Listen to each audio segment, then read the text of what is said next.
Salut à tous! En juillet cet été, j'avais dans cette parcelle et dans celle-là des salades qui n'ont pas mis plus de 15 jours à monter en graines. Donc autant vous dire que ça m'a bien chauffé, ça m'a bien énervé. Et donc même en arrosant ces salades, il a fallu quand même se résigner à les déterrer, à les jeter. Et du coup, en urgence, pour occuper un peu le terrain, j'ai fait un semis de betteraves.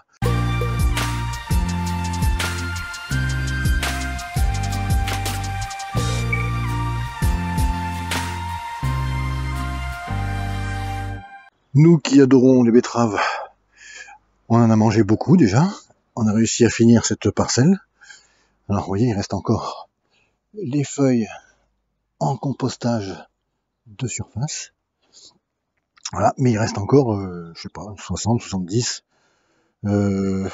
betteraves ici. Alors 5 sortes, ici il y avait des betteraves, longues crapaudines.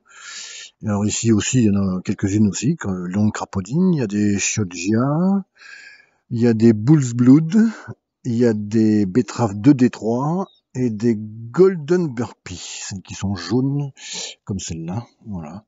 Alors il est temps de les ramasser. Le problème, parce que j'ai besoin de la place pour faire d'autres vidéos que vous verrez bientôt, vous allez voir pourquoi. Mais pour l'instant, il faut que je les ramasse toutes, je les récolte toutes. Le problème, il est comment les conserver, puisque on n'est pas équipé et on veut pas les mettre en bocaux, voilà, donc en stérilisation, etc. On a essayé la lactofermentation, ça change vraiment trop le goût de la betterave et même ça la change de texture et c'est vraiment, ça n'a plus aucun rapport avec une betterave bien fraîche. Donc on arrête aussi la lactofermentation sur les betteraves, peut-être pour d'autres légumes, mais pour les betteraves non, c'est pas terrible. Et donc je vais vous faire voir un autre moyen de garder vos betteraves pratiquement intactes durant tout l'hiver. Alors je ne saurais pas reconnaître exactement toutes les betteraves, surtout qui se ressemblent, comme les chioggia et les bull's blood. Je crois que les feuilles sont à peu près les mêmes. Alors parce qu'ici on voit bien qu'on a des feuilles différentes, mais il y en a qui ont les mêmes feuilles, donc c'est pas facile à reconnaître. Mais par exemple ici, quand on a une feuille verte à nervure jaune, on sait que c'est des golden burpee. Voilà, en plus la betterave elle-même est jaune. Voilà, si je la... Vous voyez. Donc je vais en ramasser quelques-unes déjà pour vous faire voir. Après on a des crapaudines ou des... Alors les crapaudines, non ça c'est pas une crapaudine, ça peut être une bull's blood. Voilà. Je vais essayer d'en ramasser quelques-unes encore.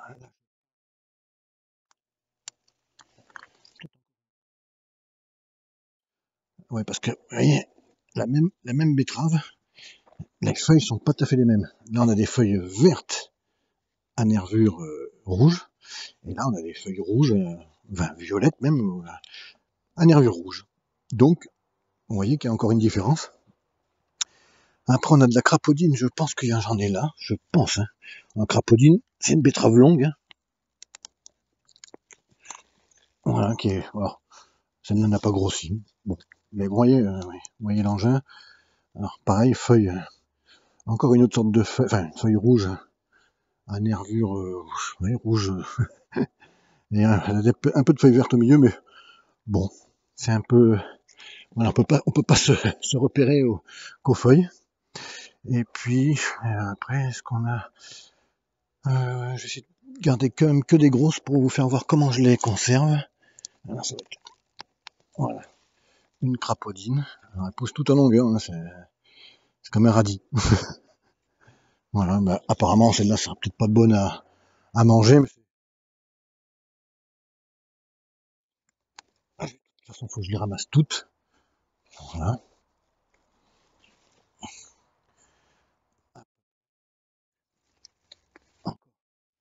Alors, ne les ramassez pas trop grosses. Les betteraves, c'est pas un concours qu'on fait, parce que les betteraves, malheureusement, quand elles sont trop grosses, elles ont tendance à être filandreuses. Donc, je vous donne un conseil, N'essayez pas de faire des concours avec les betteraves. C'est bien d'en avoir des grosses, mais vous verrez qu'à manger, c'est beaucoup moins bien. Moi, je les ramasse, voilà, petites. Je préfère en cultiver, voilà, comme là, j'en avais 75 ou 80, je sais plus exactement. Moi, je préfère en cultiver 80. Et puis, de les ramasser petites, que de faire des concours de beauté. À qui aura la plus grosse, voilà. Qui ne sert strictement à rien. Voilà, encore une.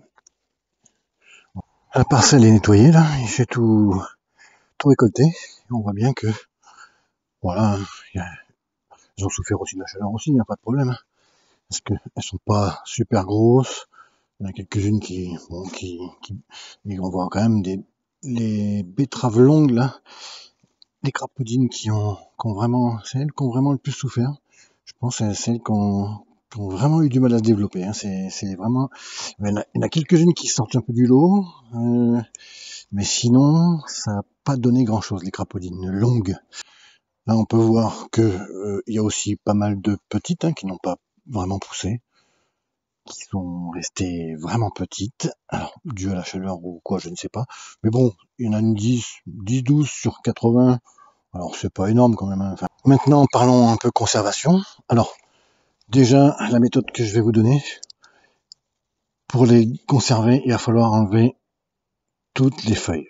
Et la racine, on peut la couper si elle est un peu longue. Et on garde que ça, que la betterave en elle-même. Vous voyez, hop. Hop.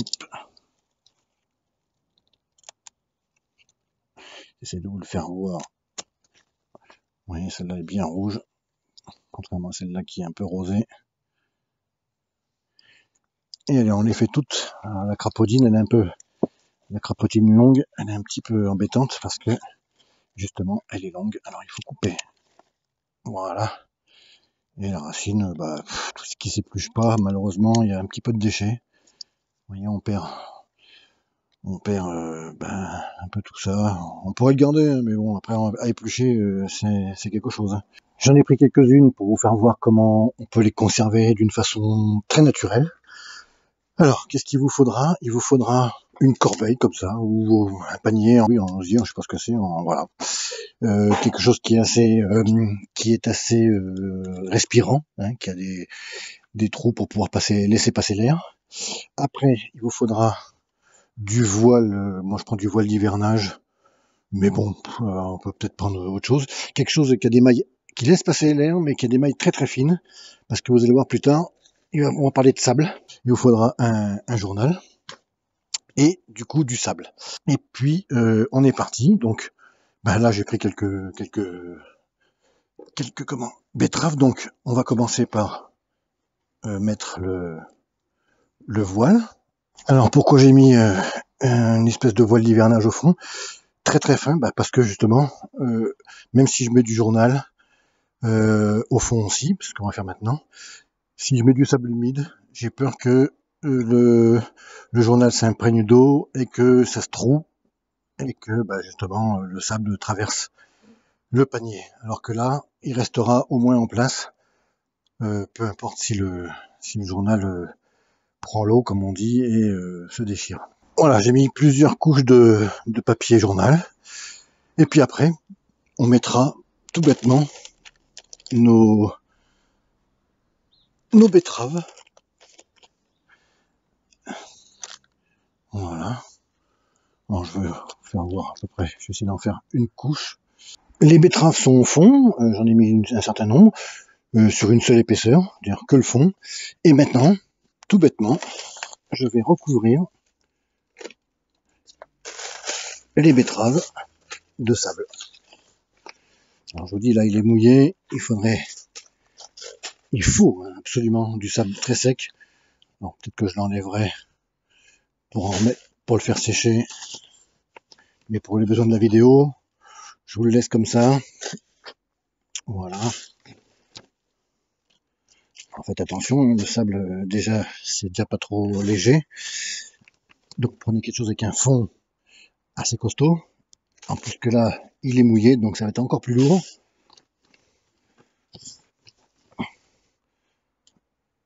comme il en reste d'autres, on peut remettre par-dessus,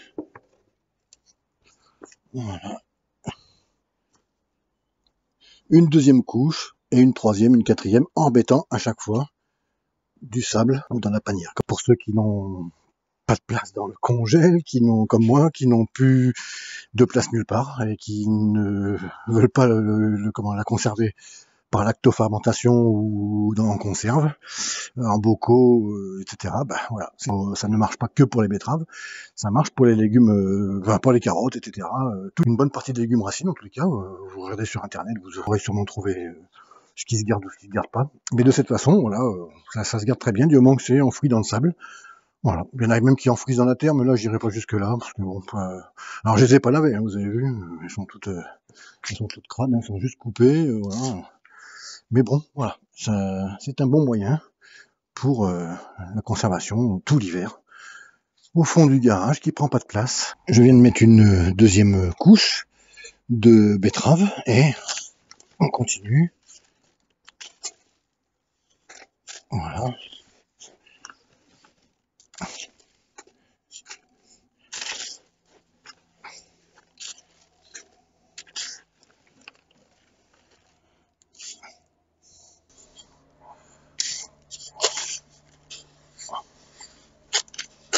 Bien que toutes les betteraves soient recouvertes.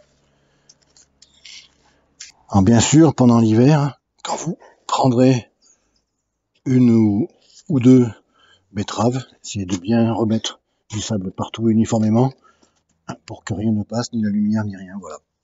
Et vous avez plus qu'à laver vos betteraves, à les couper, à les faire cuire. Ça prenait beaucoup de temps à la cocotte minute de les faire cuire, et du coup, maintenant, on les met 15 minutes au micro-ondes, dans de l'eau, dans un truc en plastique, je dirais pas la marque, mais tout le monde connaît, qui ferme, et on les met dans l'eau, on met de l'eau, et puis on met 15 minutes à fond, et du coup, ça fait cuire les betteraves très très vite. Voilà, sur ce, je vous dis à bientôt, portez-vous bien, bye bye.